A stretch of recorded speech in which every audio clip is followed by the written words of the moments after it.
સેવા પરમો ધર્મ આ સૂત્રને પોરબંદરવાસીઓ હંમેશા સાકાર કરી રહ્યા છે। આકરા ઉનાળામાં પોરબંદરની જીવદયા પ્રેમી જનતા પક્ષીઓની શ્રેષ્ઠ સેવા કેવી રીતે ભૂલી શકે। મનુષ્ય તો એસી જેવી સુવિધાઓ મેળવી લે છે, પરંતુ મૂંગા પશુ પક્ષીઓનું શું? ચાલો જોઈએ પક્ષીઓની આ અદ્ભુત સેવાનો અહેવાલ। પોરબંદર પક્ષીનગર તરીકે જાણીતું છે। અહીં પક્ષીઓની સેવા કરવામાં આવે છે। હાલ કાળઝાળ ગરમી પડી રહી છે, ત્યારે ઉનાળાના સમયમાં કાળઝાળ ગરમીથી પક્ષીઓને રાહત મળે તે માટે બે ભાઈઓ દ્વારા અનેરો સેવા યજ્ઞ શરૂ કરાયો છે। છાયા વિસ્તારમાં રહેતા અને એસટીમાં ડ્રાઈવર તરીકે ફરજ બજાવતા જયેન્દ્રસિંહ જાડેજા અને તેના ભાઈ ભાજપ અગ્રણી મહેન્દ્રસિંહ જાડેજા દ્વારા ઉનાળાની કાળઝાળ ગરમીમાં પક્ષીઓને પીવાના પાણીની મુશ્કેલી ન પડે તે માટે તેઓ શહેરના વિવિધ વિસ્તારમાં સ્વખર્ચે પાણીના કુંડા જાતે લગાવવાનો સેવા યજ્ઞ કરી રહ્યા છે। ઉનાળાની આકરી ગરમીના દિવસો ચાલી રહ્યા છે। આવા સમયે પક્ષીઓ માટે પીવાનું પાણી અને ચણની વિશેષ જરૂરિયાત ઊભી થતી હોય છે। કુદરતી રીતે પીવાના પાણીના મોટા ભાગના કુદરતી સોર્સ પૂર્ણ થયા હોય છે, જેથી આકરી ગરમીમાં પાણીની વ્યવસ્થા જાળવી રાખવી પ્રત્યેક જીવ માટે જરૂરી હોય છે। પરંતુ કુદરત પર આધારિત પક્ષીઓ ઉનાળાના દિવસો દરમિયાન પીવાના પાણી મેળવવાને લઈને કોઈ મુશ્કેલી ન પડે તે માટે બંને ભાઈઓ દ્વારા શહેરના વિવિધ વિસ્તારમાં આવેલ જાહેર જગ્યાઓમાં જાતે જઈ સ્વખર્ચે પાણીના કુંડા મૂકી રહ્યા છે। અત્યાર સુધીમાં તેઓએ પંચાયત ચોકી, છાયા ચોકીથી લઈ ખીજડી પ્લોટ સુધીના વિસ્તારમાં આવેલ વિવિધ જાહેર જગ્યામાં પાણીના કુંડા મૂક્યા છે।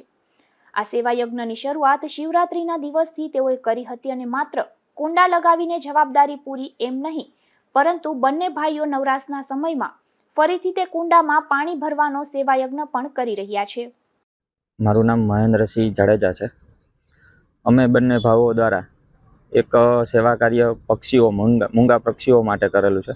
કારણ કે સામાન્ય રીતે જોવા જઈએ તો અત્યારે ખૂબ ઉનાળોનું તડકો શરૂઆત થઈ ગઈ છે, તો માણસોને જેમ પાણીની જરૂરિયાત હોય એવું જ રીતના મૂંગા પક્ષીઓ હોય, કોઈ પણને પણ આવી રીતના પાણીની જરૂર હોય। તો ઉનાળો આવી રહ્યો છે, તો અમારા બંને ભાઈઓ દ્વારા એક સેવા કાર્ય શરૂ કરેલ છે કે ભાઈ પક્ષીઓને પાણી કઈ રીતના મળી રહે। તો અત્યારે અમે જાહેર સ્થળો ઉપર અમારા બંને ભાઈઓ દ્વારા કુંડા લગાડી અને એની અંદર પાણી ભરવામાં આવેલ છે। અને સમયાંતરે એવું નથી કે એકવાર કુંડા લગાડી દીધા એટલે પાણી નહીં ભરવાનું, પણ સમયાંતરે અમે બંને ભાઈઓ છે એ વારાફરતી પાણી ભરવા પણ જઈશું। અને ખાસ કરીને એક લોકોને પણ નમ્ર અપીલ છે કે ભાઈ જેમ અમે જાહેર સ્થળો ઉપર કુંડાને બધું લગાડશું, તો દરેક પબ્લિકને વિનંતી છે કે આપ પણ આપના ઘરે અને આ આજુબાજુમાં કોઈ એવા સ્થળો હોય તો ત્યાં કુંડા લગાડો। અને જો જાહેર સ્થળો ઉપર આપ કોઈને પણ કુંડાની જરૂરિયાત હોય તો અમારો સંપર્ક કરવો, જેથી કરી અમે પણ ત્યાં કુંડા લગાડી આપશું। અત્યારે તો આ અભિયાન છે એ અમારા બંને ભાઈઓ દ્વારા ચલાવી રહ્યા છે। આગળ જતા જો વધુ દાતાઓ મળશે, આની અંદર દાતાઓ સંપર્ક કરશે અમારો, તો પણ એ પણ અમે દાતાઓનું દાન સ્વીકારશું અને આગળ જતા વધુ આ કાર્યને વેગવંતું બનાવશું। તથા આગળ જતા અત્યારે પાણીનું સેવા કાર્ય ચાલુ કરેલ છે, આગળ જતા ચણનું પણ અમે સેવા કાર્ય વિચારી રહ્યા છીએ। આકરો ઉનાળો ચાલી રહ્યો છે, ત્યારે છાયણામાં પાણીનું કુંડું દરેક વિસ્તારમાં રાખવામાં આવે તો ગરમીમાં પક્ષીઓ તેમાં સ્નાન કરીને અને પાણી વડે તરસ छिपाવી ગરમીથી છુટકારો મેળવતા હોય છે। પક્ષીઓ માટે પાણીનું કુંડું ઉનાળામાં જીવ બચાવવાનું સાધન છે।